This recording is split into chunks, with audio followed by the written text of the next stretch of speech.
Get ahead. Stay ahead. I never thought I'd end up here, sitting on the floor of my emptied apartment in Queens, surrounded by cardboard boxes and broken dreams. The eviction notice still sat crumpled in my pocket, a constant reminder of how quickly everything can fall apart. 3 months behind on rent, my savings depleted, and my so-called career in advertising reduced to freelance gigs that barely covered groceries. Outside, New York continued its relentless pace, indifferent to my personal catastrophe, as sirens wailed in the distance and neighbours argued through paper-thin walls. The worst part wasn't losing the apartment. It was the crushing realization that at 32 I had nothing to show for my decade in this city except mounting debt and a collection of rejection emails.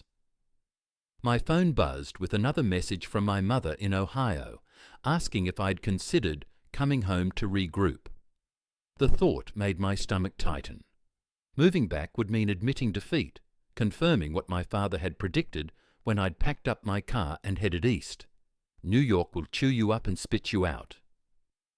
I silenced the phone and stared out the window at the Manhattan skyline, those glittering towers suddenly seeming more like taunts than inspiration.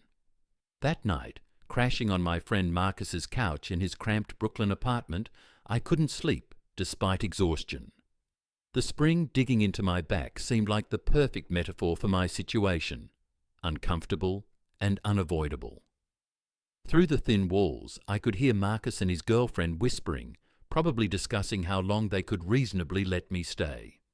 I pulled out my laptop, the blue light harsh in the darkness, and typed "How to Restart Your Life After Financial Ruin" into the search bar.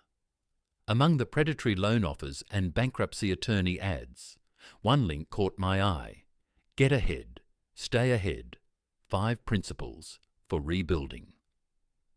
Something in the straightforward title spoke to me.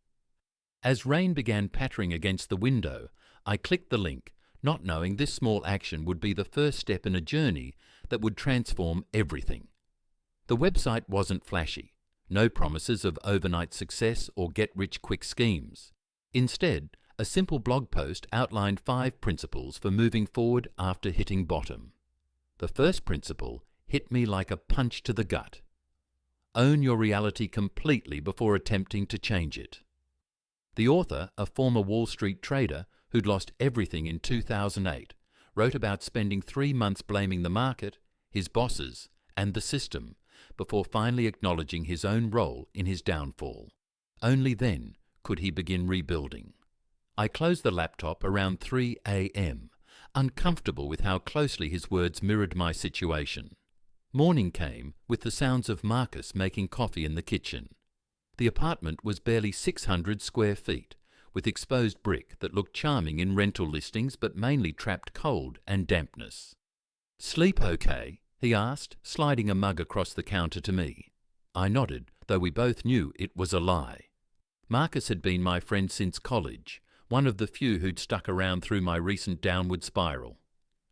"Listen," he started, the hesitation in his voice already telling me what was coming. "Sophia and I are happy to have you here, but the landlord's strict about guests. 2 weeks max, okay?" I nodded again, suddenly fascinated by the chipped rim of the coffee mug. 2 weeks to somehow turn everything around. After Marcus left for his job at the tech startup in Midtown, I opened my laptop again and returned to the blog. The words seemed even more relevant in the harsh morning light streaming through dusty windows. I grabbed a notebook from my backpack and wrote at the top of a blank page, "Own your reality." Then I began listing everything that had led me here. The impulsive spending when projects went well, the credit cards I'd maxed out during dry spells, the prestigious but unpaid internships I'd chosen over stable work, the networking events where I'd spent money I didn't have to impress people who ultimately couldn't help me. By the time I finished, 3 pages were filled with my handwriting, increasingly messy as emotions took over. The last entry simply read, "I chose this." All of it. The admission was both devastating and oddly freeing. For the first time in months, I felt something shift inside. Not hope exactly, but perhaps its prerequisite: clarity. The F train rumbled beneath Manhattan as I headed to a coffee shop that had posted a help wanted sign the day before. My resume, hastily updated at the public library, felt embarrassingly inadequate in my hands. 10 years in New York distilled to a single page that screamed underachiever. The subway car was packed with the usual mix of commuters: finance bros checking Bloomberg updates on their phones, students with earbuds drowning out the world, service workers heading to or from shifts.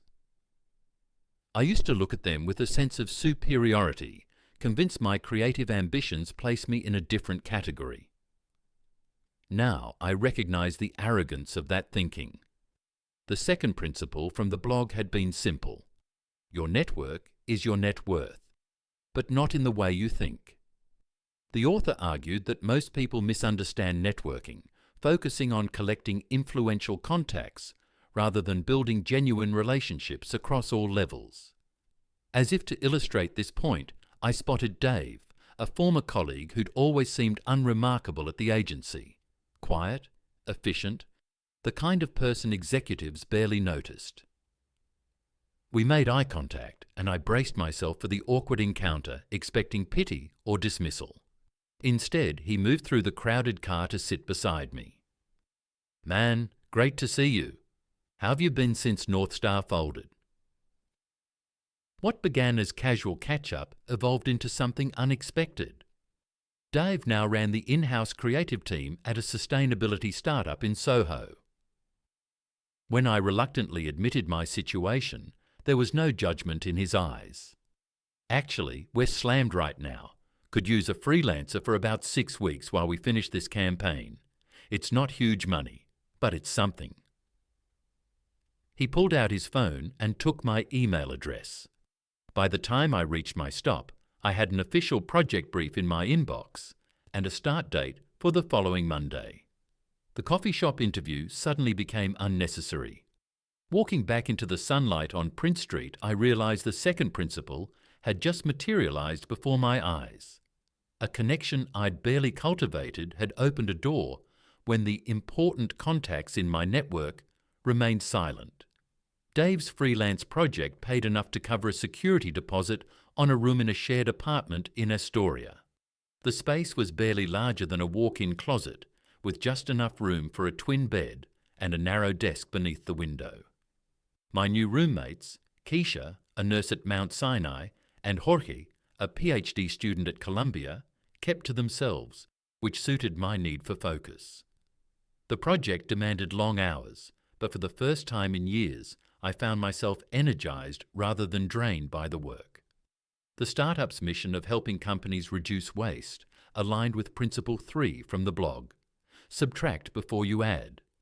This principle suggested that advancement often requires elimination rather than acquisition. The author described selling his luxury car, designer wardrobe, and ultimately his oversized apartment, discovering that each subtraction paradoxically made him feel more abundant rather than deprived. Inspired, I spent a weekend ruthlessly evaluating my possessions. The designer clothes I'd bought to look the part at industry events, the high-end electronics purchased on credit, the collection of art books I displayed but rarely opened, all went onto Craigslist or eBay. Each sale brought not just needed cash, but a strange lightness I hadn't anticipated. "Minimalism isn't about having less," Jorge commented one evening, noticing me photographing items for online listings. "It's about making room for what matters." Coming from anyone else, it might have sounded like a platitude, but Jorge had fled Venezuela's economic collapse with just 2 suitcases, rebuilding his entire life in a new country. His perspective carried weight. That night, I added another dimension to my understanding of the third principle. Minimalism wasn't just about physical possessions, but mental clutter too. I deleted social media apps from my phone, unsubscribed from marketing emails, and started declining invitations to events that drained rather than enriched me. The mental space this created felt like taking a deep breath after years of shallow breathing. 6 weeks stretched into 3 months at the sustainability startup as my contract kept getting extended. The regular income allowed me to begin addressing my financial chaos. The fourth principle, master money or it will master you, became my focus.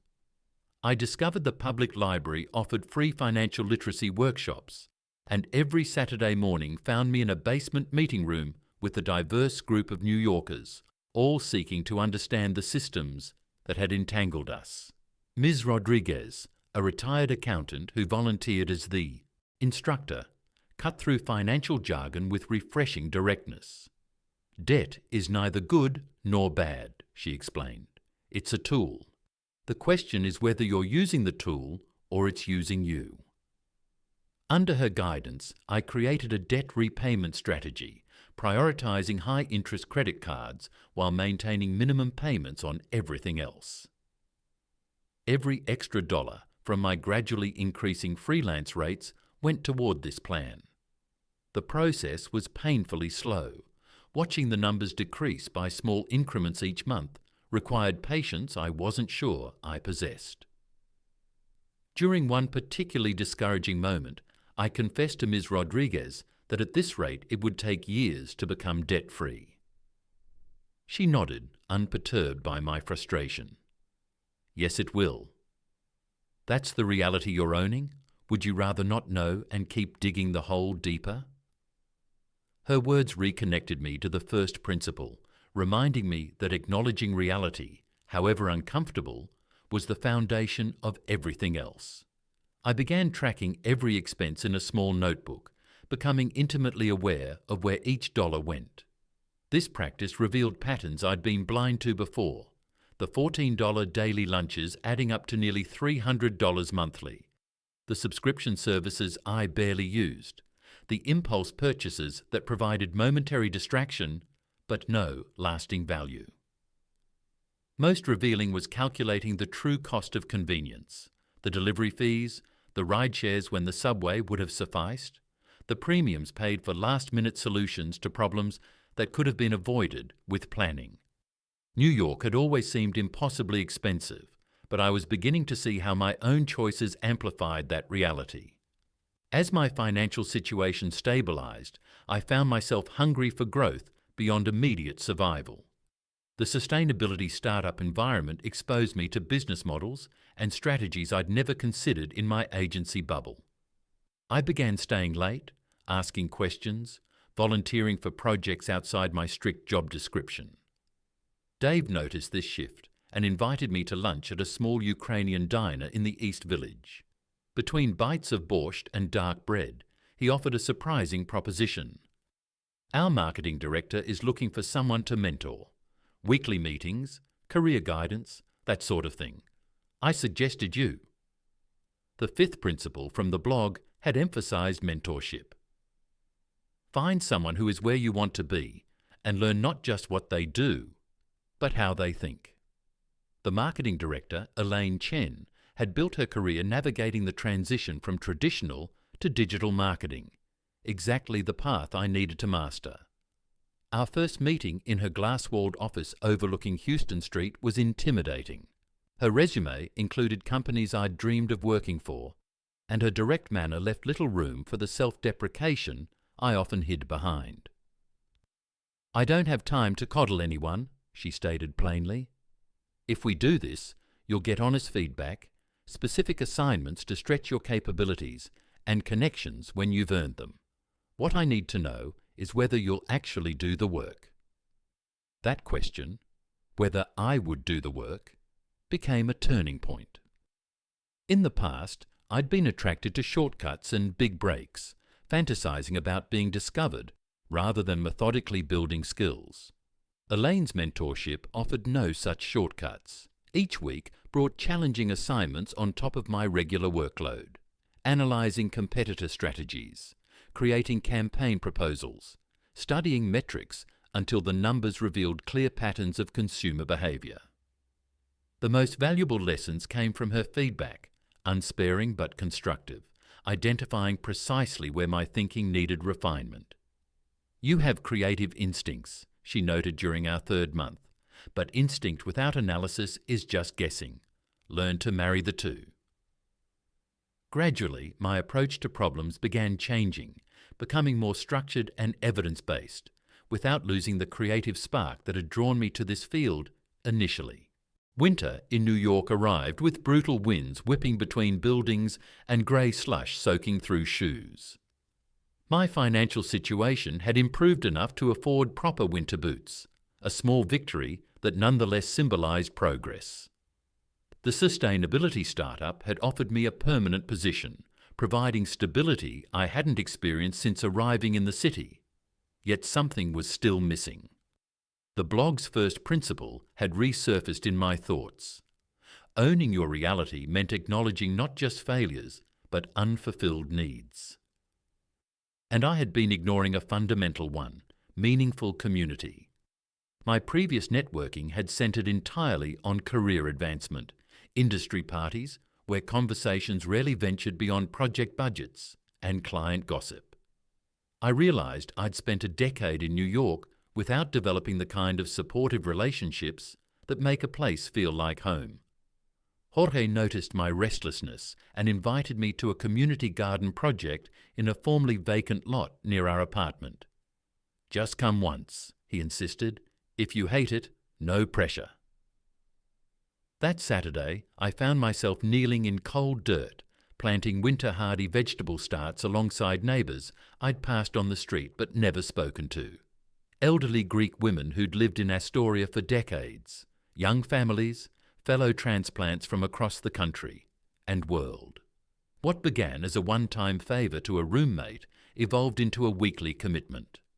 The garden became a microcosm of what I'd been missing: a diverse community united by a common purpose beyond individual achievement.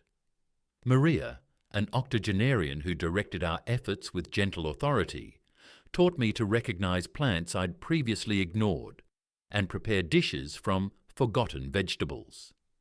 When I mentioned my improving but still precarious finances, several members introduced me to mutual aid networks, time banks, and resource-sharing systems operating throughout the city that dramatically reduced living costs while strengthening community bonds. "New York is only expensive if you try to live like the movies show," Maria observed. "The real city works differently."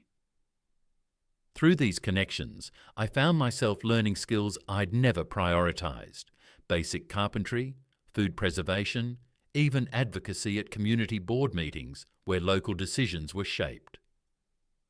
Spring brought new energy to both the garden and my professional outlook.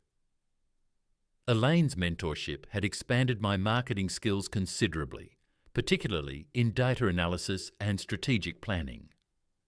When a fellow garden volunteer mentioned her brother's small woodworking business needed help reaching customers beyond word of mouth, I found myself offering assistance almost reflexively. "I could build you a simple digital strategy," I suggested. "Nothing fancy, just the fundamentals to increase visibility."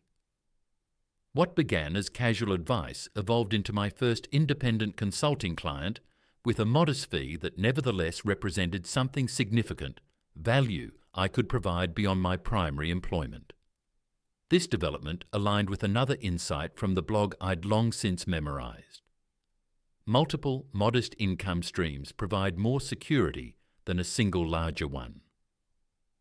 The author described creating diversified revenue sources after his financial collapse, ranging from consulting to teaching, to eventually writing the very blog that had guided me.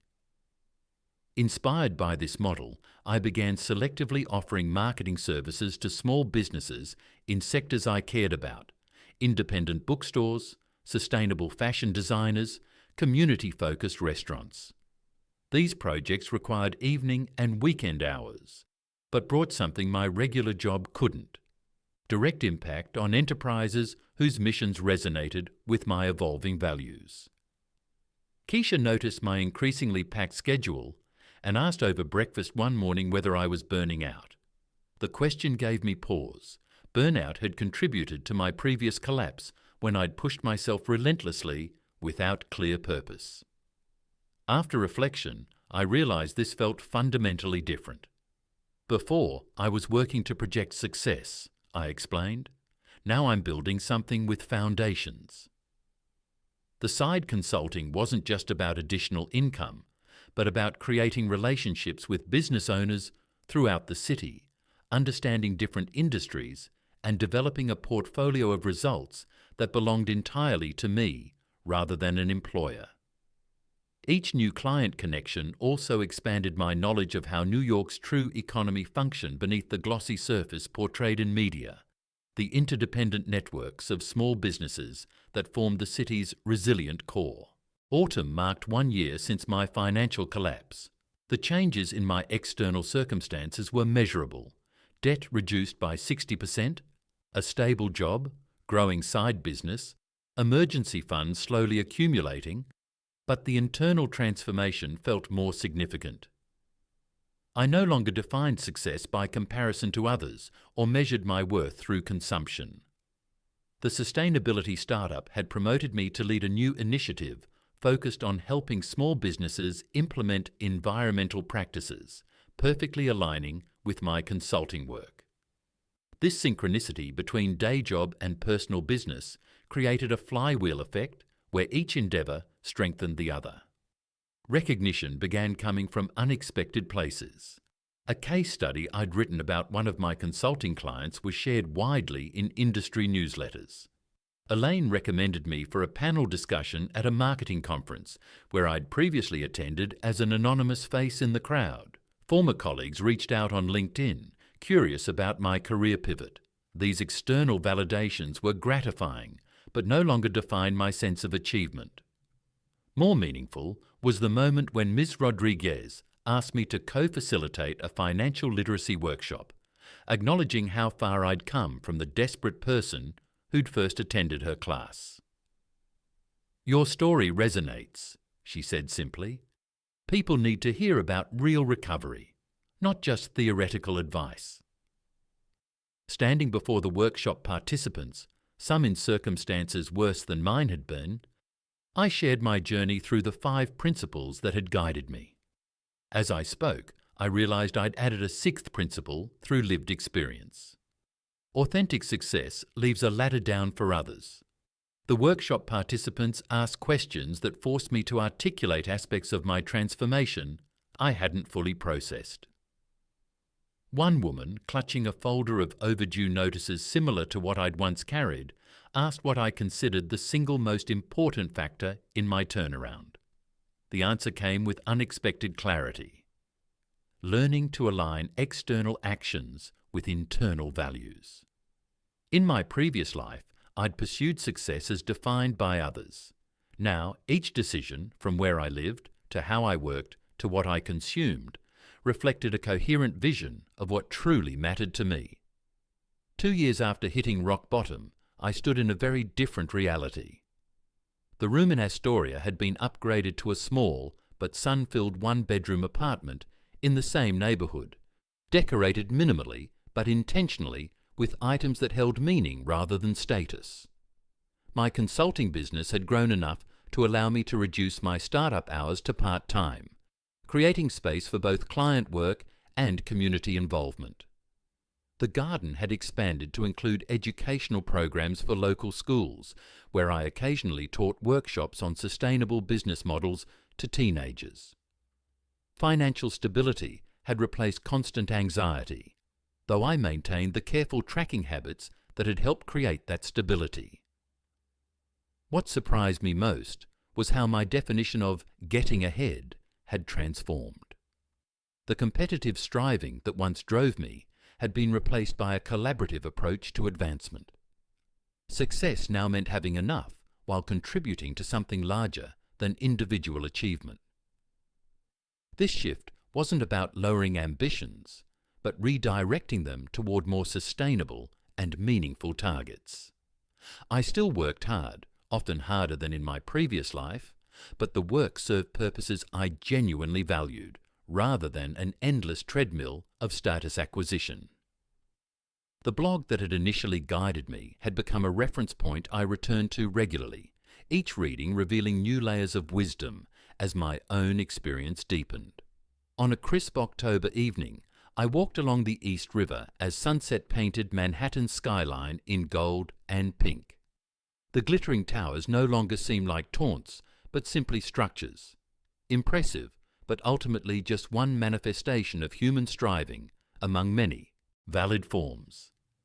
My phone buzzed with a text from my mother asking when I'd visit Ohio next. Unlike before, the question carried no undercurrent of, when will you admit defeat and come home?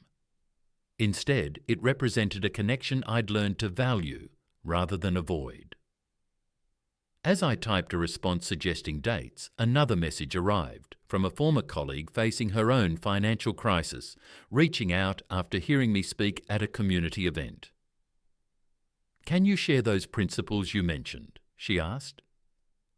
Without hesitation, I began typing, passing forward what had been given to me when I needed it most. The cycle of learning, applying, and teaching others had become the most sustainable path forward I could imagine, the true meaning of getting ahead and staying ahead in a life aligned with purpose.